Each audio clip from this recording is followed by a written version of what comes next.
Hi, we are in Cecilia Group, and we hold a communication workshop in the event of the Open Day, designed to share and help teenagers create and present their stories through collages.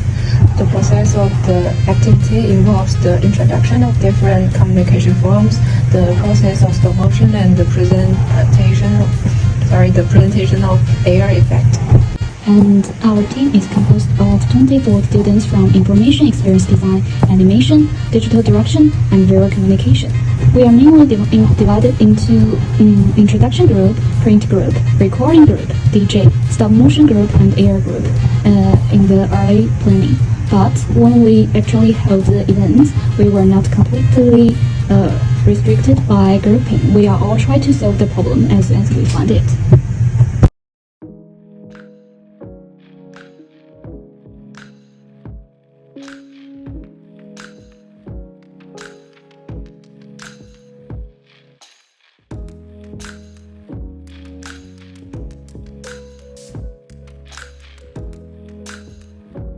We jointly run a workshop for a youth group where we presented them with the technique of collage and stop motion and AR, and we provided materials so that all the kids could make a collage, and then using a free app on phones we can make stop motion animation, and using other free apps we can turn those images into AR images.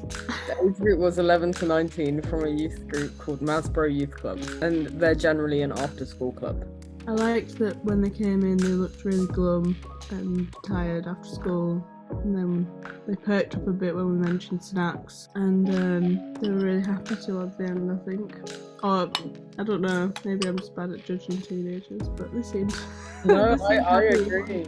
I agree. The room had a lot of energy in it right from the word go. Yeah, I think everyone got involved. That was a really positive kind of outcome, that everyone was doing something. All the kids were doing something. Sometimes they worked in pairs, sometimes individually.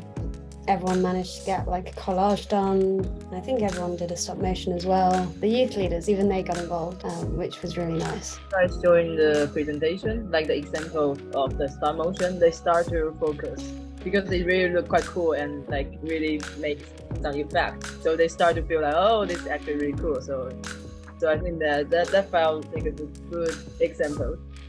Yeah, I think they were all really engaged, and it was nice to show them something that they had never done before, and they were all really excited to learn something new, especially with like the stop motion, and then also the AR I think went down really well. There was a turning point where when the kids started talking to each other, and they started coming up with like more absurd and funny and comedic scenarios that they wanted to make collages of, and from there they like things just started going, like they were just more fun and more involved. I think that was a moment that happened somewhere midway through the workshop.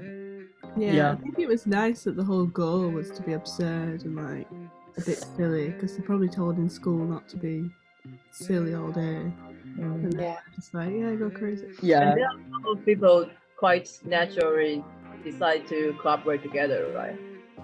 I think there are 2 in the front and the 3 boys in the back. We have done a lot of analysis to see what kind of format that the children like, and prepare many interesting process and work for them to present them with the production techniques of stop motion like AR and many other apps, which is maybe a little unfamiliar subject to them in daily life. Do you think it's a good thing that it was unfamiliar to them?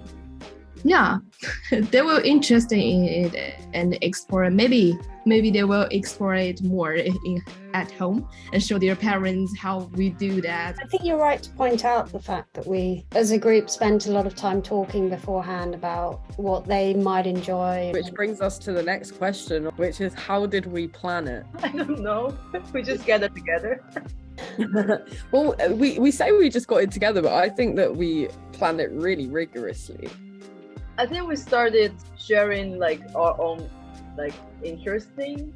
So when those apps come up, we kind of decide it's a really easy way. Yeah, we knew that we had to do something accessible. We wanted to do VR workshops, but not all of us are trained in VR, and we know that it would have been a really long process to actually get people's ideas onto a VR screen, else we'd just be showing them someone else's VR work. But we didn't want to do that. We wanted them to make something, so we had to find an easy, accessible, and very cheap way to get them to create something that wasn't, you know, just an arts and crafts picture, because we knew that they did that stuff in their youth club before and we didn't want to repeat what they'd already done. So a lot of consideration got put into what we would actually show the participant. It was a really long conversation. I mean, we spent hours working out, taking advice, words from Celia and the Masbro group leaders of what they would be interested in, what they wanted to do. So yeah, I think we spent a lot of our planning time on that alone. I really like when we put stuff up on paper, like we put all the stuff on the wall, like we put those giant sheets of paper on the wall and just start writing, okay, what do we need? What materials do we need to get? What are we planning to do? What is the timeline? We are from different departments, so the thing we focus is actually quite different. Each subject we have different interest in, what we concerned about, and we just try to merge it together. I think we also can mention that when we have the test workshop, we actually change the topic a bit. What changed between the test and the final?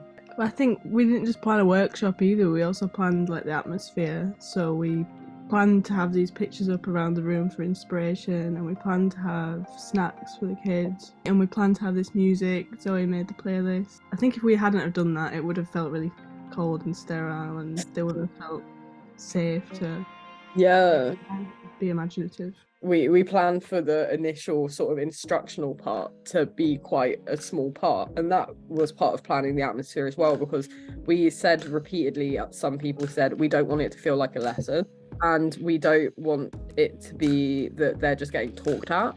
Had a giant note on the board on the first day. Remember, we were like, we make sure that we all vibing, and if we having fun, they're gonna have fun.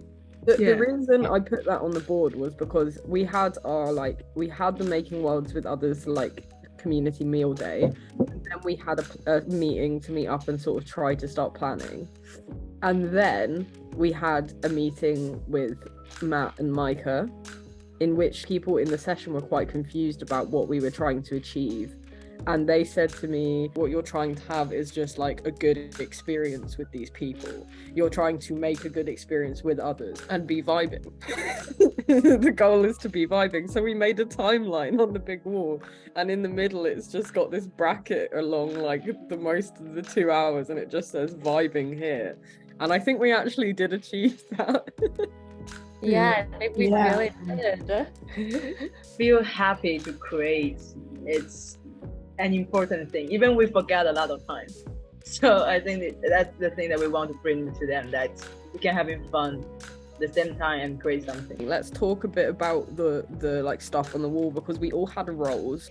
We had roles, and we had a list of things we had to bring in, and the roles were: I did the slideshow, Anne and Lee introduced it, Martha, Lee and Harry were documenting the day by taking pictures and videos, Alice was printing for people, Zoe was the DJ, Shravani was a timekeeper. This, in reflection, was actually a really important job. For teaching stop motion, we were aiming for about half of us to all of us being able to use the app, or at least know very basically how to tell someone how to use the app. Note taker was Madhavi, not only the session but beforehand, and everyone's job was to be a collagist and a conversationalist. And then